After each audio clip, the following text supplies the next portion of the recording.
Yes, watu wangu tena nimerejea ndani ya media hii leo tarehe 5 mwezi wa pili mwaka wa 2025. Kwa majina naitwa Nelson mwenyewe. Ukiona katika mnara unajua nimerejea kufanya nini ama sio? Na wewe ni shabiki wangu, endelea kufanya subscribe, like, comment ili mambo endelee kufikia watu wote katika jamhuri ama ulimwengu mzima. Na kama uko majuu, uko wa diaspora, wako eneo tofauti, nawaambia kabisa soyez bienvenue, vous avez écouté la télévision Bukavu TV.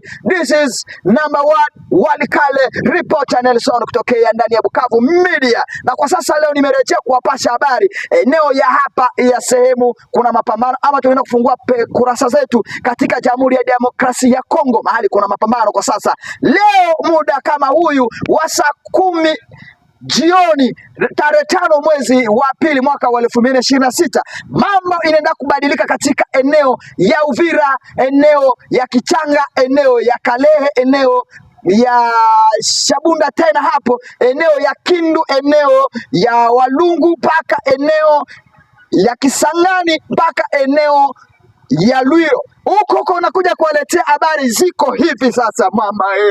Mambo inaendelea kuchamuka kabisa. Hebu tuelekeze kwanza habari yetu, kurasa zetu haraka hapo.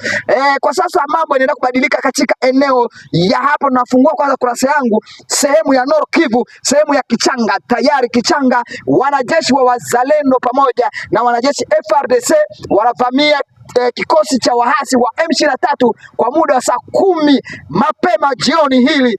Mambo inaendelea kubadilika katika eneo hiyo. Wanajeshi wa wahasi wamekimbia eneo tofauti kabisa muno. Mambo iko hivyo kabisa. Na hatua tukielekea katika eneo ya hapo Walikale hapa sasa, nawapeleka mimi sasa. Nataka niwaoneshe, mnifuatilie vizuri. Niliueleza mkinifuatilia vizuri niwaoneshe upende yote. Nataka nikuoneshe kabisa. Ukiona naelekeza mkono wangu hapa vizuri, tazama. Hii eneo hii ni mahali inaitwa Sambira. Hapo ni eneo ya Sambira hapa. Hapa Sambira kumelia marisasi muda wa saa 10 na dakika 15 hapa. Na hapa Sambira kuna wanajeshi wahasi pamoja na wanajeshi wa wazalendo. Wanajeshi wa wazalendo wako upande ya hapa Mirenga. Sasa wanajeshi wa Mirenga, hawa wanajeshi wanaelekea katika eneo ya Sambira. Sasa hawa wanajeshi wa Mirenga wamevamia wanajeshi tayari wako hapa Sambira, wahasi wa M23. Hiyo ni masasi imelia muda wa saa 10 na dakika 15. Na hapa sasa Mbesa, hapa ni Mbesa. Hapa Mbesa sasa kumelia masasi muda wa saa 8 na dakika 15. Muda saa 8 na dakika 15 hapa Mbesa. Nani Mbesa? Na hapo Mbesa kuna kambi tayari ya wanajeshi wahasi wa M23, na katika eneo ya Kiliba. Hapa Kiliba kuna kambi ya wanajeshi wa FRDC. Tayari nao wanashambulia wahasi wako Mbesa, wahasi wako hapo Mbesa. Muda saa 8 hapa.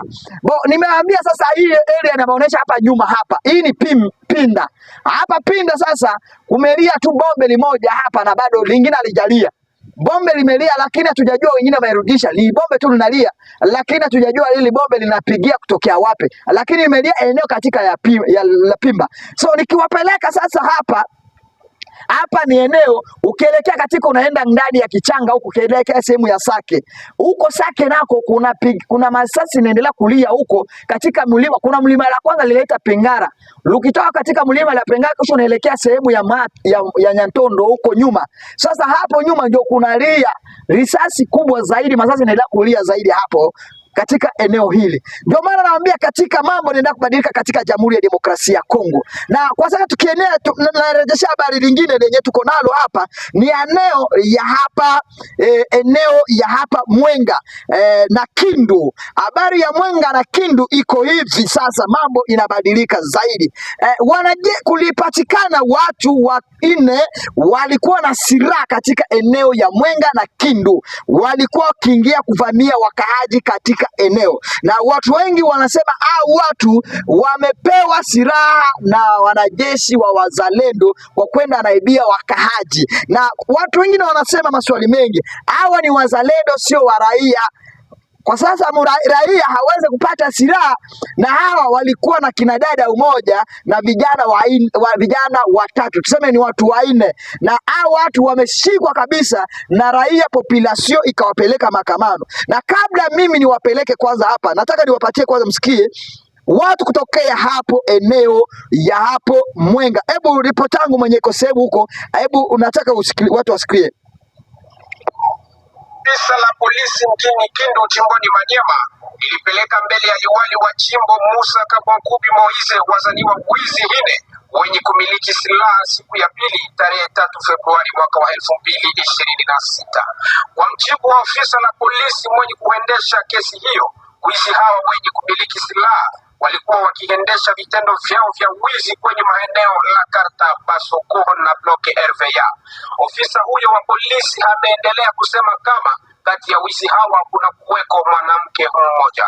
Tumfuate akiwaonyesha moja kwa moja mbele ya liwali wa jimbo Musa Kabwankubi. Waeleze vizuri. Le bloc Salama a été le théâtre d'incursions successives de vols en main armée. Il y a plusieurs personnes qui ont été visitées parmi les victimes. Il y a M. Saban d'abord qui est ici présent. La grande partie des gens qui sont entrés ont été aperçus par les victimes. Et c'est ce qui a permis à vos services d'arrêter certains de nos compatriotes. Parmi eux, il y a la dame Salima ici présente qui a été avec le volant et qui a été aperçue par le victime. Et d'ailleurs, au cours de l'opération, il a oublié même sa babouche que la victime nous a présenté. Parmi les victimes, il y a le chef du bureau d'urbanisme de la mairie qui a été agressé et battu. Et par bonheur, lui aussi a réciproqué et il a blessé un des criminels. Au cours de nos enquêtes, on a remarqué que c'était le monsieur ici qui est entré chez lui. Par bonheur, il se faisait soigner clandestinement au même endroit que le CB nous a indiqué. Son excellent. Lorsqu'on était en train de rechercher les auteurs de ces crimes, fort malheureusement, nous avons trouvé le monsieur ici dans un poste militaire à l'aéroport où il s'était donc il s'est caché là-bas. Par bonheur, nous avons eu beaucoup de problèmes pour l'expliquer de cet endroit. Ce sont là les quatre, la liste est longue. Nous sommes en train de chercher d'autres personnes. D'ailleurs, on nous a déjà donné les lieux où ils sont en train de se cacher. Ils sont tous des voleurs en main armée. Ils ne sont pas des éclaireurs. Ce sont des voleurs en main armée qui opèrent. Maswali kama hili, hawa wananchi ama hawa wezi wametoa silaha wapi? Tukirejea katika eneo tuelekeze vizuri zaidi hapa, hawa wahasi wametoa silaha wapi? Tuseme Omomala aujourd'hui, mwizi kwa sasa, unajua kwa nini watu wengi zaidi katika Jamhuri ya Demokrasia watu wamekuwa na silaha wengi zaidi, na katika mambo hii ya wasiwasi ya mapambano ya vita watu wamekuwa na silaha nyingi zaidi. Hatua kama kuna wengine nimeona message hapa wanasema hawa tayari ni wazalendo. Kwa sasa unajua waweze kusema kama hao ni wazalendo kwa sababu unajua watu wamepewa silaha tayari ni raia. Raia wamepewa silaha zaidi nyingi zaidi katika Jamhuri ya Demokrasia ya Kongo. Omomala hatua mahali vita yuko marisasi kilia, raia mwanajeshi ameweza kuwa amefariki tayari, amechukua hiyo silaha anaigiza katika porini ili siku na siku aanze kuibia nao watu. Ndio ukiangalia katika hatua eneo tofauti kuna watu wenyewe wanaenda kuharibiwa majira ni wazalendo tayari. Kwa sababu gani? Kwa sababu wale watu hawana uniform ya kijeshi, wale watu wanaonekana tu ni de population. Omomala raia wazalendo tayari au ni raia nusu de population.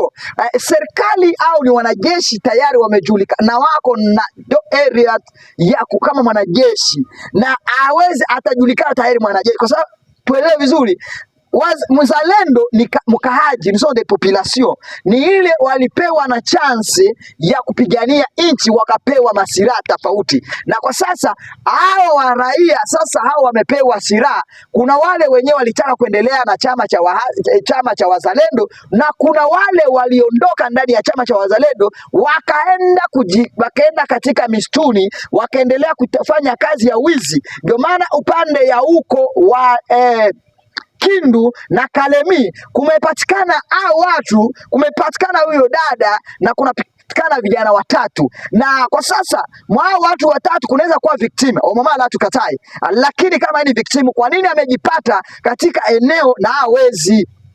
Kwa nini anajipata eneo katika wezi? Kwa sasa ni vitu vigumu zaidi. Saizi ni kitu moja, hawezi kujua mwizi ni nani, hawezi kujua raia ni nani, hawezi kufahamu wazalendo ni nani. Kwa sababu gani? Watu wote ni wazalendo katika Jamhuri ya Demokrasia ya Kongo. kila mtu raia wote ni wazalendo, na kwa sasa aweze jua ako na silaha ama hana silaha, na wale wenyewe hawako kwenye mapambano ya vita, wanabaki mtaa, wanasema hao ni wazalendo. Tayari hao ndio wezi, wanaendelea kuibia watu katika eneo tofauti ndani ya Kongo. Tukielekea hapo upande wa Shabunda tayari huko ndio naelekeza sana huko tayari M23 bado hawajafika hapo, lakini tuliona malalamiko kutokea Shabunda wazalendo wale walikuwa wakitoka katika eneo tofauti, katika mistuni tofauti, mahali inaitwa Mangene, katika vijiji, wakielekea kuibia watu eneo tofauti, Kamituga huko Malawi hapo Kasese, hapo Nyatenga, huko kote wazalendo wale walajifanya ni wazalendo, walipewa silaha, wanaenda wanaibia watu. Mimi siweze kuongea mengi katika media, na waletea ama kuwafafanulia kama mtaalamu mambo ya mapambano ama mambo ya kivita ama mambo ya kitu kingine. Inabidi tufikirie mbele ya kuzungumza vitu ama kuelezea vitu vyenye vinaendelea kuwa katika eneo tofauti. Watu wengi wanapeana malalamiko yao kusema kwa sasa mambo yanaendelea kubadilika, kuona tayari wazalendo wanakuwa na silaha. Kuna wale wazalendo waaminifu kabisa, kuna wale wazalendo wa mwizi, na kuna wale wanajeshi wezi, na kuna wale wanajeshi waaminifu, kuna wale polisi wezi, na kuna wale polisi waaminifu. Ndio maana vitu vyenye viko hivyo, hakuna kitu kizuri kwa kweli, vitu viko tofauti. Ndio kwa sasa kuna wale wana moyo ya kujua ni nini wanapigania, na kuna wale wana moyo ya kujua, wanaangalia profit zao, wanaangalia beneficio yao, wanaangalia interet omamala. So ndio mambo tunasema ndani kwa leo. Nataka niwaambie, niuoneshe ama tuelekee katika kurasa ya hapo saizi, muda wa saa 6 ndani ya Uvira, mambo yanaendelea kuchange kabisa. Wanajeshi ni wengi zaidi wanaelekea katika eneo ya Uvira, wakitoka Kisangani, wakitoka Lubumbashi, wanajeshi wametokea Malawi, nchi kigeni hapa. Kwa sasa mikataba tayari ya wanajeshi wa Jamhuri ya Kongo pamoja na wanajeshi wa hasi wa M23 na El Chabara pamoja na Twirwaneho wao wamekubaliana tayari MONUSCO kurejea katika eneo ya Uvira, na kwa sasa mambo haijakuwa confirm, mambo ingali tayari inaongeleka, bado confirmation itakuja kupeana tu, tutakuja kuona tayari MONUSCO tayari watakuja kubaki mji wa Uvira ama mambo itaendelea vipi. Unakumbuka hatua wahasi wa M23 waliondoka mji wa Uvira wakielekea katika eneo ya Sange na Kamanyola. Tayari muelewe kwanza vizuri, Sange iko katika eneo tayari katika territory ya hapo Fizi, katika eneo ya Uvira pamoja na hapo Kamanyola. Na kwa sasa wahasi wa M23 bado hawangali tu Uvira, hawajaondoka, wangali Plaine de Ruzizi, wangali au plateau tayari wale katika, kwa sababu Sange iko ndani ya Uvira tayari. Ndio kama watu wanaendelea kupiganisha wahasi ama wanajeshi wa FARDC wanaendelea kupiganisha wahasi ili wasiavance, waendelee kujiretire, waelekee katika eneo yao ya Bukavu na maeneo tofauti.